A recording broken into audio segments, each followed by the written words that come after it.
Picture a world where the sky isn't blue anymore. Instead, there's something far more terrifying hanging above everything: the broken face of a god. Below it lies a city drowning in blood-colored rain and absolute silence. This is where our story begins. In the early spring of the third lunar month, in a remote corner of the South Phoenix continent, the sky looks like someone splashed black ink across a canvas. Thunder rolls like an angry deity screaming at the world below, while crimson lightning tears through layers of dark clouds. With each flash comes rain the color of blood, falling sadly onto a city that has already died. This place used to be full of life.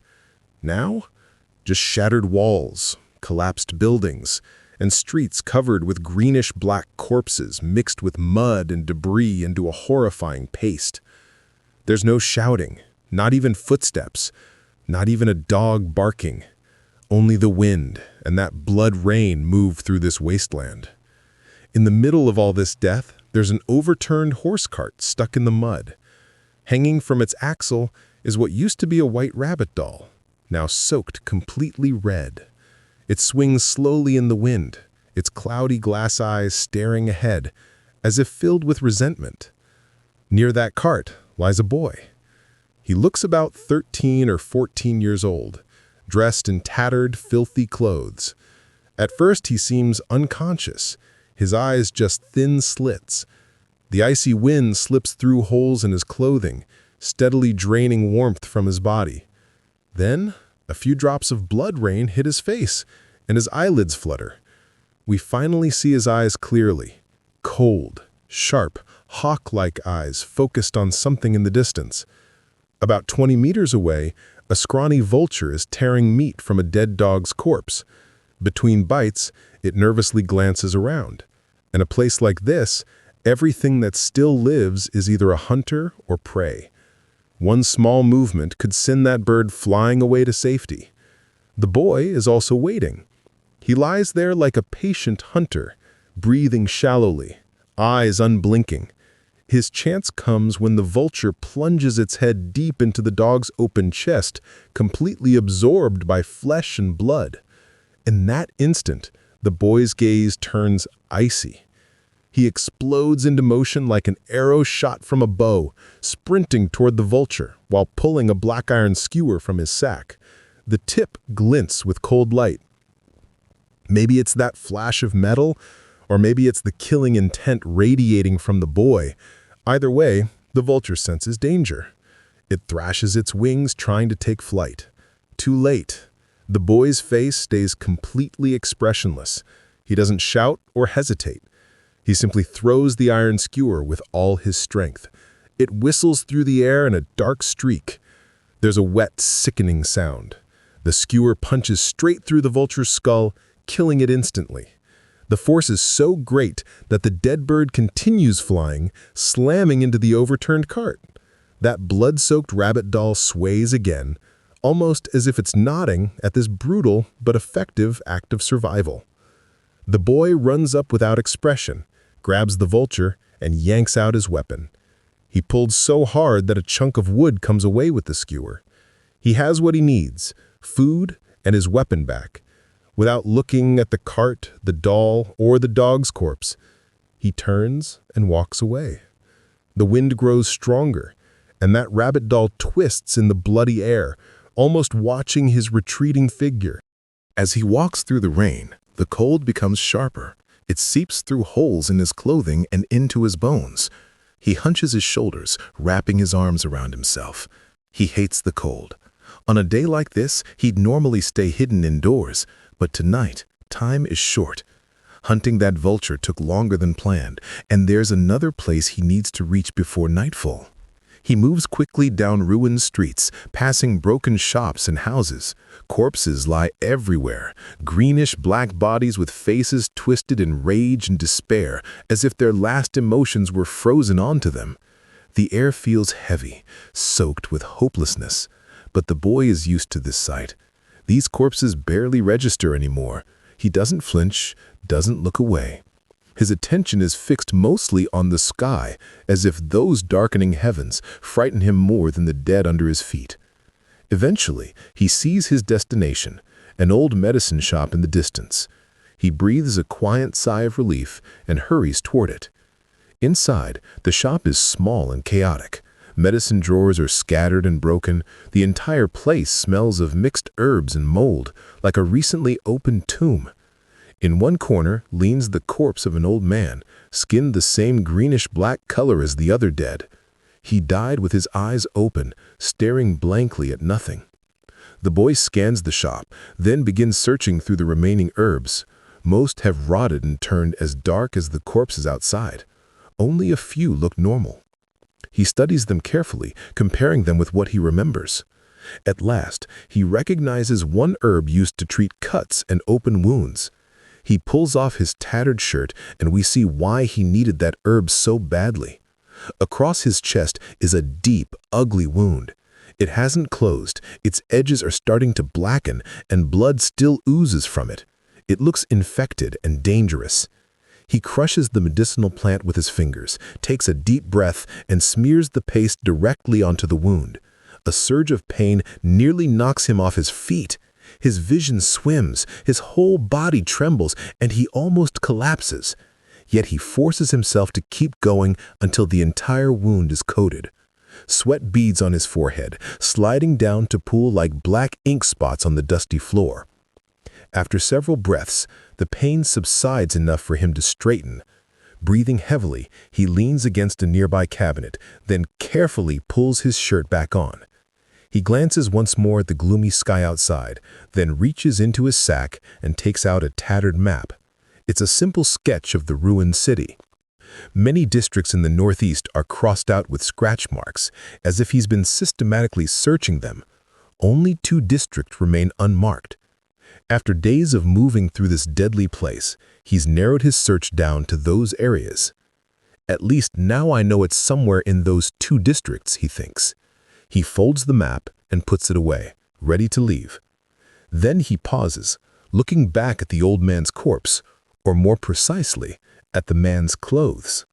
The corpse is wearing a leather jerkin, still surprisingly intact despite the devastation. The boy hesitates, then walks over. Gently, he removes the jerkin from the corpse and puts it on himself. It's a little big, but the moment he wears it, he feels a small but precious warmth seep into his body. He looks down at the old man for a few silent seconds, then kneels. In a soft, hoarse voice, he says, "Rest in peace." He rips down a curtain from the wall and covers the old man's body, giving him a rough, simple burial shroud. Then he leaves the shop. Outside, something small glints in the mud, a hand-sized mirror. He looks down into it and sees his reflection. His face is streaked with dirt and blood, but his delicate, unusually handsome features still show through. What's missing is the innocence you'd expect from a teenage boy. Instead, his expression is cold, indifferent, and far too mature. He stares at himself for a long moment. Then, without a word, he lifts his foot and stomps down. The mirror shatters with a sharp crack.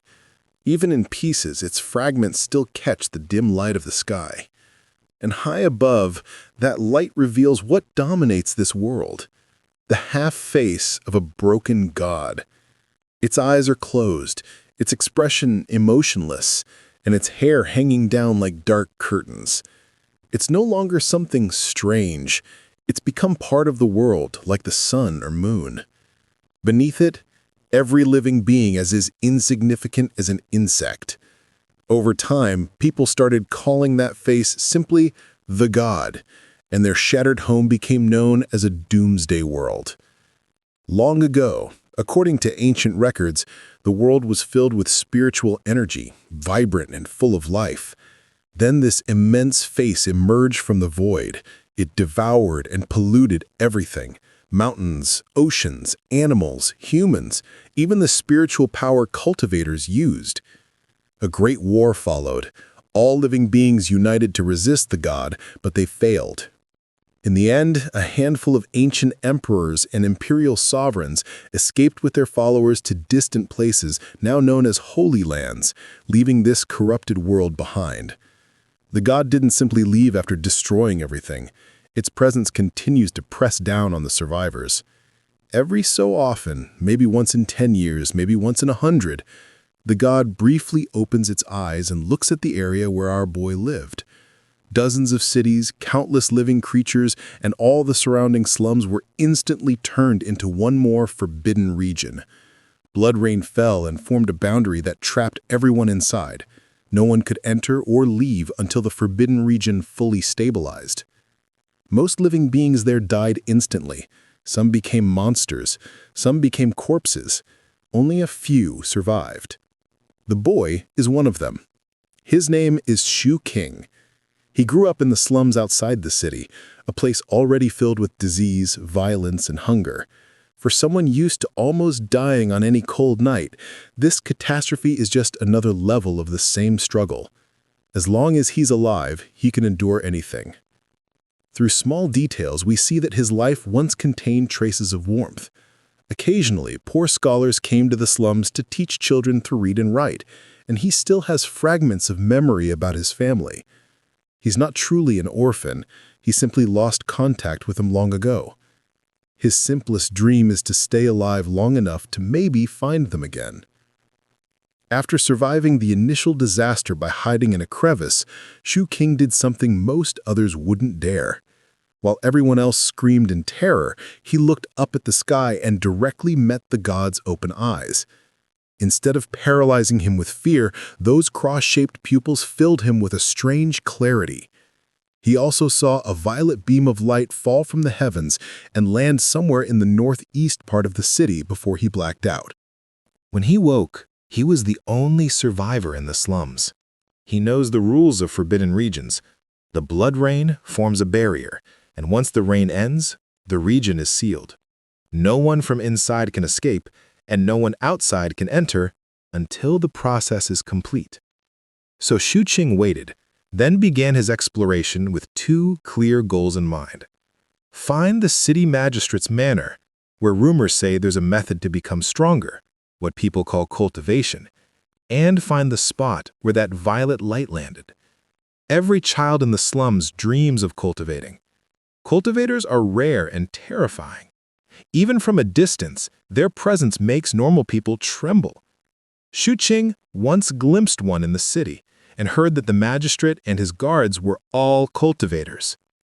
5 days before the present moment, during his search of the ruined city, Xu Qing finally reached the magistrate's manor. There, on a corpse, he discovered a bamboo slip containing a cultivation method.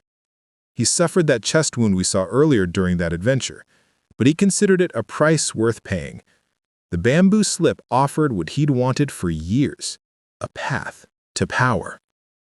Back in his small cave, with the night outside full of mutant howls and ghostly wails, Xu Qing takes out this bamboo slip and begins to cultivate. The technique is called the Sea and Mountain Incantation. It's surprisingly simple. Visualize a strange creature and breathe in a specific rhythm. The image carved on the slip shows a bizarre black goblin with a huge head, tiny body, and a single leg, its face twisted like an evil spirit. As Xu Qing concentrates on that image and follows the breathing pattern, the air around him seems to stir. Streams of spirit power seep into his body, spreading through every limb. It's icy cold, like being submerged in freezing water. He hates the cold, but he refuses to stop. By the time he finishes, he's drenched in sweat and ravenously hungry, despite having eaten an entire vulture. Yet, he can feel the difference. His body is stronger. His ability to withstand the cold has improved. Cultivation is working. At the end of this chapter, we understand who this boy is. Not just another victim, but a tenacious survivor. In a world destroyed by a god, in a city turned into a forbidden region, he holds on to two simple desires: to keep living and to one day become a cultivator strong enough to change his fate. And somewhere in the Northeast, there's still that mysterious violet light he hasn't found yet, waiting to pull him deeper into this broken world's secrets.